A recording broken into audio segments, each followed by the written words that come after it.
Hey troops, Roy for Geeks Adventures, woohoo! So, doing a movie-related posting for today. In light of the current general upheaval at both Warner Brothers and Disney as far as their superhero properties, trying to figure out, oh, what are we gonna do? What are we not going to do? Yada yada yada.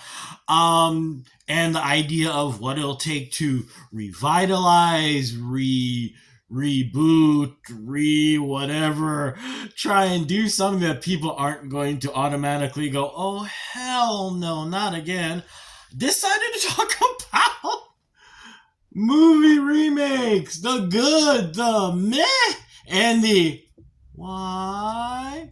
Um, you know, like I said, especially now considering the current state of affairs. I mean, a great example, actually, in some ways, not the best example, but I don't know, actually, it does, is Batman, which has gone through, Keaton, Bale, Affleck, and the most recent version, Robert Pattinson, which I think they're still making the second one, right?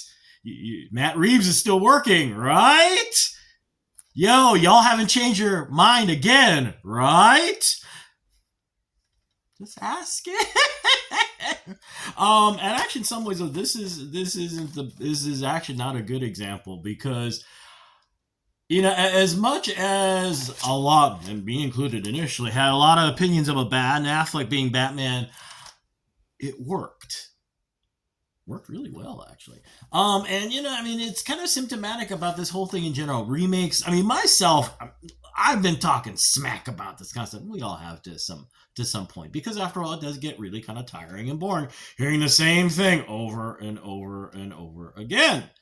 But the reality is that it's actually done a lot with obviously varying levels of success. But the thing is, though, the good news actually is that it actually works more times than you think. Now, let's start with those moments when, case in point, Paul Verhoeven's, actually probably the two best movies Paul Verhoeven has directed. RoboCop and Total Recall. Two wonderful films. I believe this is a Philip K. Dick short story. This is just an insane bit of an insane, and in the 21st century, a frightening bit of social commentary, as much as the most amazing shoot 'em up on the planet. And Peter Weller, thank you. Actually, I take the entire cast. Thank you for just creating an awesome film. And actually, same here. And Michael Ironsides became a legend because of this film. And I just realized Ronnie Cox is in both of these. Huh, how cool. Both of them were also remade because, both of these, it seemed like a good idea at the time. Let's see, the remake, let's see, Colin Farrell. And I think Jessica Biel was in the remake too, which, and I think that was probably the most telling thing, because on both films. And this one, I'm sorry, I don't remember who ended up playing Murphy's characters. But I do remember Michael Keaton. Michael Keaton was the villain in this one. I guess the sad sign is I remember seeing, I saw this one in chunks, saw this one in its entirety in the movie theater. Yeah, I saw it at the movie theater. They were not bad, which is the issue, which I think is, honestly, kidding aside, is the biggest reason why you don't want to just remakes get twitchy. The beauty of the Batman films is each one brought something different. The full-blown reimagining of the character to bring it into, the latter part of the 20th century. A realistic take on Batman. A take of a older, really angry and bitter guy. And reimagining the entire story, more of a detective filmed. It's always been film noir, but really film noir, and a real detective story. And seeing this kind of like a buddy cop interaction more with Commissioner Gordon. It wasn't just that, basically Gordon's just there to be a tool. No, their interactions were wonderful. You want to bring something that's going to be kind of, these, well, they looked pretty.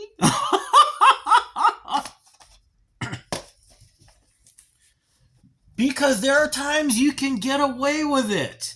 Case in point, Fists of Fury. This is one of the first films that Bruce Lee did in Hong Kong. In a blockbuster for him there in Hong Kong. And when it finally made it to the US, when distributors finally realized people want to see this, and of course, if you're gonna do a remake, you do it with a guy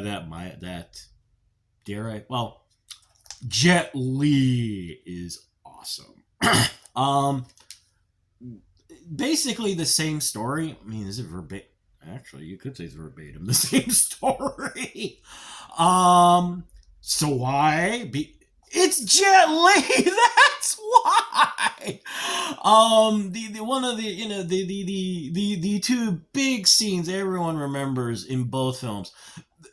The main character going to the karate dojo to we having a come into Jesus talk, boys, about what you did to my Sifu. And the final fight at the end, both amazing, both just. Now, another way to look at remakes is that, you know what? Some you do go, why are you doing this? Case in point. No, don't throw anything at the screen now. But to be honest, the film's not perfect. But obviously, for one reason, Brandon Lee, who got killed while making this, the fact that it is Brandon Lee, there are lots of reasons why the film's, to be frank, the film is venerated. The source material breaks your heart.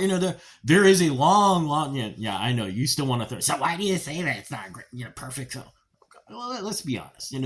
There are lots of things that could have still been worked on. Blah blah blah blah blah. But in a lot of ways, too, the film is just, ooh, the fact that keep on trying to remake it.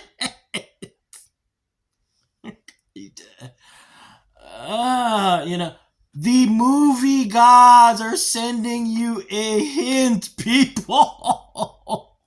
I mean, even after this film came out, there were how many sequels? There was the TV series, all sorts of stuff with varying levels of success. I'm trying to remember, did they actually finish the remake, or is it? I know I'm being a horrible blogger person because I should know this off the top of my head, but you get the idea. Sometimes you run into projects where it's like, guys. Now on the flip side, the last bit here, as much as we may disparage remakes and we think, why some things get remade to death, for instance. Now, diehards are going, that's not the original. You're right. I'm a bad film person. I should have Seven Samurai. I don't. I'm sorry. But let's be honest here. That movie, let's see. This is the remake that a lot of folks my age and older do remember and swear by, and in general is by its own a wonderful film. Yul Brynner, became, everybody in this film became basically a legend for making this. Wonderful reinterpretation of Akira Kurosawa's classic film. But over the years, so many. You got the animated version, A Bug's Life. You've got the sci-fi version, Battle Beyond the Stars. You've even got a contemporary version with Denzel Washington, directed by Anton Fuqua. Also fun, actually. Some stories, no matter what, they keep coming back. And the good news is that, kind of, like Batman. Okay, in some ways it is almost literally the same, but you find something to grab hold to make it unique. I mean, well, obviously, animated and funny as heck. Okay. Um it can't be sci-fi version, but did Roger Corman actually direct this? No, he did not, but it's a Roger Corman film. And some of you are going, who's Roger Corman? Wiki, please. Do yourself a favor, Wiki. Some films decide to take a new look at the cast, a new look on the villain, add bits and pieces to add more. So you end up with a fresh perspective and something unique. Now, the last thing is that some films are remakes. Yeah, no idea it's a remake. Case in point, this is one of my favorite westerns of all time. Is 3:10 to Yuma. This is based on an Elmore James short story, and Elmore, I think I just totally ruined that. Elmore Leonard, I am so sorry. Wow, I'm such a dork. Elmore Leonard, you're going Justified, Get Shorty. That guy, yes, that guy. And directed by James Mangold, and you're still going, James Mangold? Logan, that director, who has also directed a long list of other stuff. And one day I realized, wait a minute, he's one of my favorite directors because I love his work. Ford versus Ferrari. Hey, but anyway, the film was originally Glenn Ford actually had the role of Russell Crowe. What happens is that Russell Crowe, gun leader of a bang of robbers, total badass, yada yada yada, by bad luck ends up being captured by Christian Bale, very hard on his luck rancher. Basically ends up being told, look, if you escort him to the train that's going to Yuma at 3:10 to go to jail, we're going to pay you a ton of money. Now you're going, okay, whatever. It's a wonderful story because as the story moves forward, you realize that he's not very good at what he does. His life's been kind of a failure. So he sees this as a chance to prove to himself, his family, his son, who ends up inadvertently joining him, and his son basically sees him as a coward. And his son actually ends up starting to actually idolizing Russell Crowe's character because he is a badass.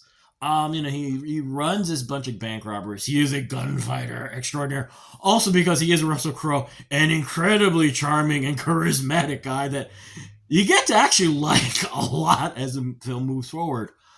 But it's a story that breaks your heart too, because you start to learn more and more about Christian Bale, how much he's lost, how much he's struggling to try and get some sense of dignity.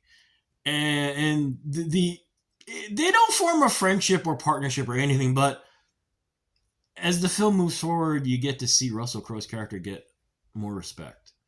Or at least an understanding of what's going on, realizing, me getting dragged onto this train so that I can go to jail?